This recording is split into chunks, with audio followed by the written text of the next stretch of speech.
Hello student, welcome to my channel.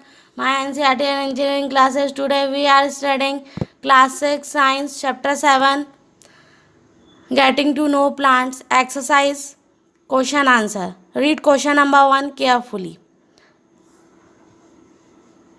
Correct the following statements and rewrite them in your notebook.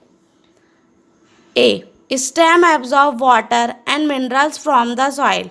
Answer of A is root absorb water and minerals from the soil. मतलब root कहाँ कैसे absorb होगी, minerals और water के में absorb होगी मिट्टी के through. B leaves hold the plant upright. Answer of this question is stem hold the plant upright. C root conduct water to the leaves. Stem conduct water to the leaves.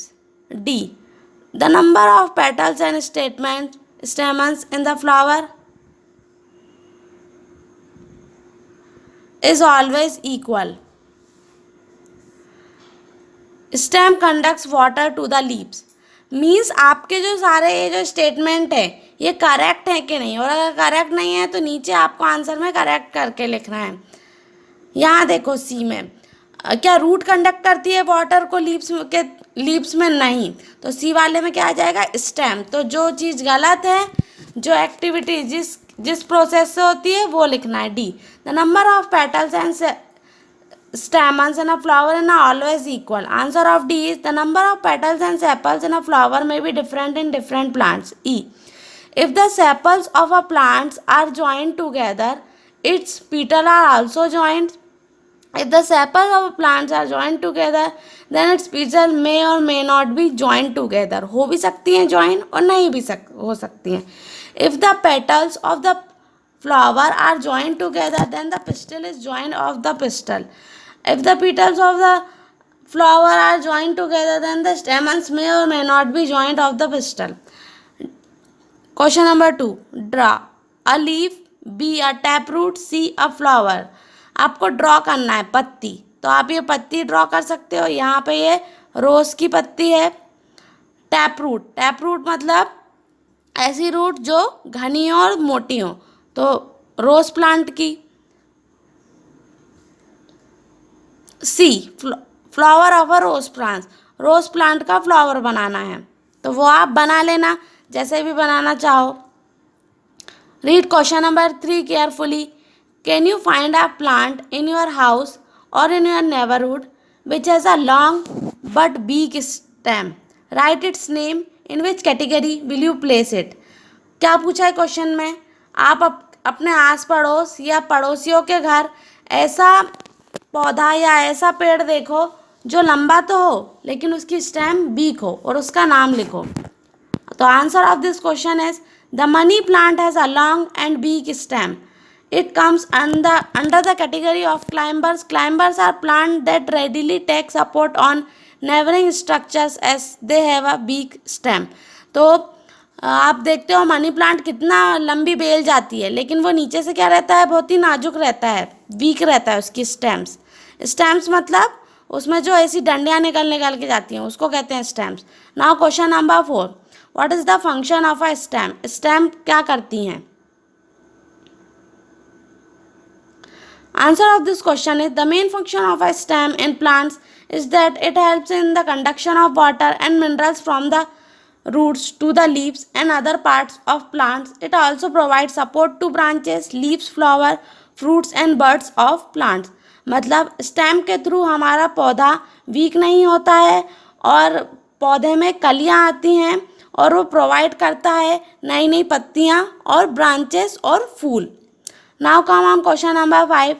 Which of the following leaves have reticulate venation?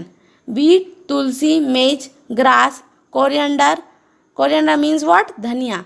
China rose. Answer of this question is the leaves of tulsi, coriander and China rose have reticulate venation, whereas maize, grass and wheat have parallel venation. In leaves with reticulate venation, the veins are arranged in a net-like pattern in parallel venation. The veins are arranged parallel to one another. Come on, question number 6. If a plant has fibrous root, what type of venation does its leaves have? अगर कोई plant fibrous root होगा, मतलब बहुत घना ज़्यादा वाला उसकी जड़ होंगी, तो उसकी कौन से प्रकार का उसमें विनेशन होगा? Answer of this question is plants with fibrous root have parallel venation in their leaves. For example, ऐसे प्लांट्स जिसमें फाइब्रस रूट्स पाए जाते हैं उनके उदाहरण हैं ग्रास, घास का, वीट, गेहूँ, मेज, मक्का आदि. है fibrous roots with parallel venation. ये सब एग्जाम्पल थे जिनकी फाइब्रस रूट्स रहती हैं. अब fibrous roots with parallel venation have thin and moderately growing branches arising from the stem. Parallel venation, on the other hand, has leaves in which the veins are arranged parallel to each other. Come on, question number 7. If a plant has leaves with reticulate venation, what kind of roots will it have? Answer of this question is plants with reticulate venation in their leaves are likely to tap roots. मतलब plants अगर reticulate venation होगा तो उसकी tap root रहेंगी. Tap root मतलब जिसकी ज़्यादा बहुत लंबी लंबी जड़ रहती है और घनी कम रहती है, उनको बोलते हैं tap roots. For example, carrot और a rose plant has leaves with reticulate venation and its roots are called tap roots.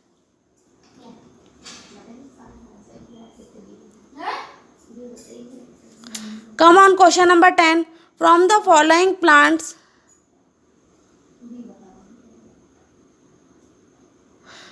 which of them have flowers? Grage, maize, veal, chili, tomato, tulsi, people, shisham, banyan, mango, jamun, guava, pomegranate, papaya, banana, lemon, sugarcane, potato, groundnut. Answer. The given example are following plants. But in some plants such as tulsi, people, sugarcane, etc., the plants are not visible. They are so small that can contact be easily with their naked eyes. Question number 11. Name the part of a plant which provide food. ऐसे पौधे के अंग लिखो जो कि हमको food देते हों और उनकी प्रोसेस लिखो. Answer of this type of question is written as the part of plants which prepares food is the leaf. Leaves of a plants prepare food in the presence of sunlight. The process of making food by utilizing water and carbon dioxide in the presence of sunlight is called photosynthesis. तो plants जिससे वो खाना बनाता है तो कहाँ से बनाना चालू करेगा वो अपना food? By the help of leaves. Okay. Last question is, in which part of a flower you will find the ovary? Pistil is the part of a flower that contains in the ovary. This is the diagram for pistil and that is ovary. Question number 13. Name two parts in which one has joined sepals and other has separate petals. Answer of such type of question is flowers with joined sepals and periwinkle, सदाबहार and hibiscus, China rose. Joint जिन sepal जिनके flower रहते हैं वो कौन सा example रहता है? सदाबहार का. Okay student, thank you for watching. Please like and subscribe my channel.